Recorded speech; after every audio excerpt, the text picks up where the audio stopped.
Good evening, good evening, good evening. Welcome back, everyone. Sorry for the late video today. I was a little busy at work, but hey, I'm here. I'm going to go as fast as possible so we are all caught up as to what we should be expecting for the week. So here is Dixie starting off today's weekly open. We kind of got a very sell-off event. This means we should be getting some upside into Bitcoin and ETH, which I'm pretty sure everyone already saw. Please refer back to the last video we made on Bitcoin ETH as to what we expected, and then follow up with this video so you see what we're looking at. Because as of right now, this does look like Dixie is going to get a pushback into that 102.75 level, and that's going to possibly give us continuation for the upside into the rest of the week. And keep in mind, Tuesday and Thursday, we have big market cap companies reporting their earnings, and that is tech heavy, also can feed into the narrative of upside. If Dixie gets a pullback, we get that upside. Okay. Now, quickly looking at the daily time frame here on Dixie, come on. You can see that the rejection we got off the 200 EMA, and the real downside can be confirmed only after we have the open and close of a daily under 103.20. Okay. Now, this week, if we can't lose 103.20 and we close the weekly above 103.20, then next week the possibility of coming and breaking under above 103.75 will come, and then we'll get that downside swing on Bitcoin and ETH as Dixie gets upside move, maybe due to bad earnings, maybe due to whatever talks of inflation, whatever the nonsense news article is. The downside push is gonna give the upside in Bitcoin, ETH, etc. If Dixie gets the upside because of bad earnings and we get downside in tech stocks tomorrow, well, we'll know that the inverse relationship is still being confirmed. All right, now all that aside, let's go to the meat and potatoes. Bitcoin here on the weekly. Now we are basically tapping into the order block of the top that we expected. Now I have the drawings still from last week. I'm going to turn them on, but I have added the fib. Okay, so let me just quickly show you. I've added the fib on top of the drawing of what we expected. This drawing explanation is in the video from last week. I'm deleting this drawing, so now we can doodle brand new stuff as to what we're expecting for the rest of the week moving forward. First of all, I want to show you where we got our rejection was right here a few weeks ago around 49,300. This week, if we can hold above this level right here, which is marked here in blue over here, the level is around 42,600. Okay, it's marked right over here, and I'm going to delete that because I don't want that getting lost. But right over here, this 42.6, if we can close any time frames continuously above that, it's basically telling us upside is more than likely moving forward. Now, this is a weekly chart. When I go to the daily, 4 hour, whatever, you're going to see what I mean. But the point of the matter is, as of right now, as long as we're above 2,500, upside is more than likely to come, and we're looking to test into 47,500, which is a nice, what is that? 4,000? Yeah, $4,000 move. So just be aware of that. A lot of shorts who try to short over here are about to get liquidated, and it's going to cause this move up. Then if we don't close, when we come into this level, if we can't get above this area of 47,500, it'll be a shorting opportunity for us to bring it back down. So this week, that's what we're waiting to see. Are we going to close the weekly above 44,000 or not? And if not, that's fine. Next week, we can come back and look for continuation, but we'll have a tighter range to move forward, okay? Here's the daily now. So here's the daily.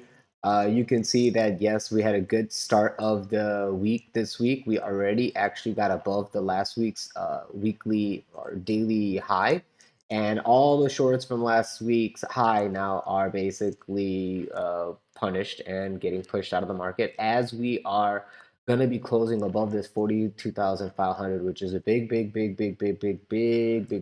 important level for me. Due to open and closes above 42.5, I'm only looking for the level of 47.5. I don't care about these higher lows, head and shoulder bullshit that everyone's gonna fucking tell you. It don't matter to me. All this crap is all noise. This is called MITAR air. You guys will understand that, and that's why this stuff happened right here. Okay, so if we can't even get above this level about here, which is looking right 44,500, there is no new high we need to really worry about. And then next week we can look for something else. As of right now, this is all I want to see. Is this week gonna have a weekly close above 44,500? If so, I'm looking for 47.4. If you get a 4-hour opening close above 44,500, you better be ready for these levels and higher. If you need see 54,700 here, that's the next level we're gonna go to, because this rejection that happened here, you might get one more time rejection. But that third time, okay, if it's a higher low on that second rejection, if we get all the way over here, guys, this is what I'm trying to say. If we get over here, all the people trying to short are probably going to get a whooping. This is probably going to consolidate like this in a little triangle, and then it's going to just gun for this level. This is a one-time rejection. If we're coming all the way back over here, all these boys better fucking put on diapers, because they're about to get shitted on, liquidated on, if we start consolidating like this for continuation. All right, so just be ready for that. That's the only warning I can tell you. Maybe Dixie will give you a warning. Maybe ETH will give you a warning. Let's go take a look at that moving forward. But you can see into daily close, this thing's already going into the neckline. Um, yeah, any 4-hour open and close, I'm gonna put the level right. 44,000, 5,000, 44,500. 68 is where I put it. Any 4-hour opening close above that level, you should be assuming this scenario playing out. If you can't get above that level, then hey, shorting here, I don't blame you for taking that scalp short, but you better have a stop loss in this region over here. To you to hold that short all the way into this level, you can do it as well. But I mean, you just be aware what's going on here, okay? If that happens, coming down over here and making a low, say you come to this level and you get a fast rejection down here, and you come under my 42.5, then and you start seeing this like just drag on, then be ready for the test of this lower level over here at 38.6. I'm not looking for that scenario to play out until you see this lower high, and then you see open and close of like a 4-hour underneath 42.5. Then this likelihood comes, but it's not going to confirm until you have an open and close underneath 41.2. Okay, with 4-hour daily something high, because then you're basically saying, hey, this liquidity grab is a dead cat bounce, and we're going to go look for all these people who bought the dip and stuff. We're going to take their liquidity all the way to 35, 36. This is all I was saying last week. But right now I'm removing bearish bias, because this higher low, and you're already right now shorting, you're already squeezing the shorts. So now this level right here is what we're going to wait to see in the next 2-3 days, the reaction at this level, to see if we're going to get this continuation for upside break of these shorts, or if we find rejection here or rejection here.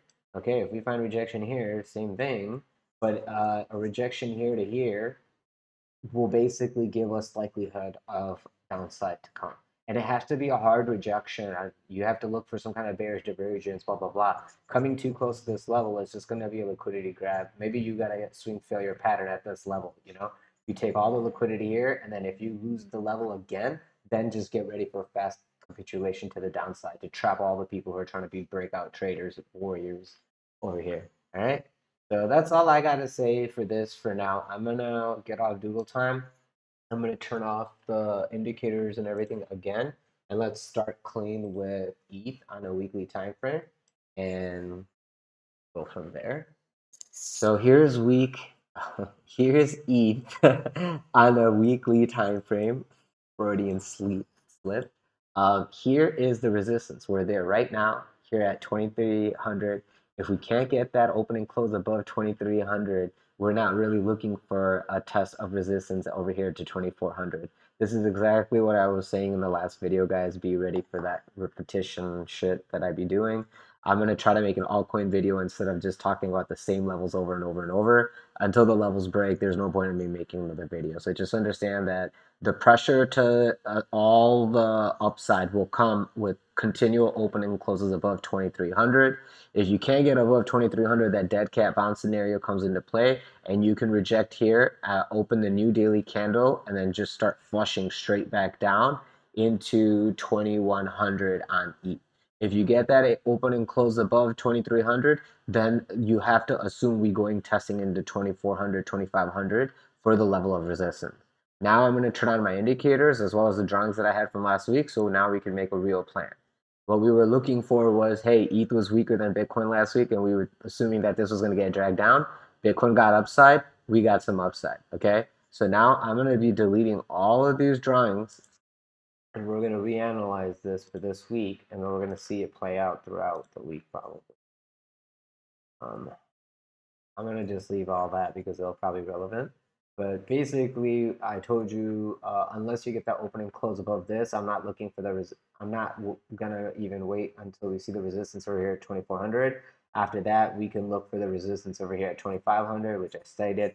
Once you get the opening closes above this level, though, but I'm looking for that same kind of continuation pattern thingy, thingamajig, and then I'm looking for us to go test into 28 to 2900 on ETH, just like how we got a rejection from Bitcoin at this level. Okay, now going to the daily. Okay, we can do a little bit more doodles on daily. You can see we are testing right into our resistance over here at 2350. Okay, so until we get opening close above 2350, I'm not looking for us to go test into resistance over here at like 24-ish. But right now, this is not a bearish situation. You are looking to test into resistance of that 350 to 24. That's basically what's going on. If we get a rejection here under 2500 and you get that little lower high of the shoulder in this kind of situation, then you can look for that head and shoulder to play out. But there's no real bearishness until we get under this level here. Underneath 2200 with 4-hour opening close, then we can start looking for a test of the golden pocket for a basically like one of these a bearish flag, deep, sharp liquidity grab kind of situation. You find a slow little inverse head and shoulder accumulation to retry again later. The point of the matter is this bounce, this retracement, if it's not sharp to the downside, it's going to be bought up because you guys, I've been telling you, ETH ETF is going to be around the corner. Same situation. There are going to be people buying the rumor and then selling the news.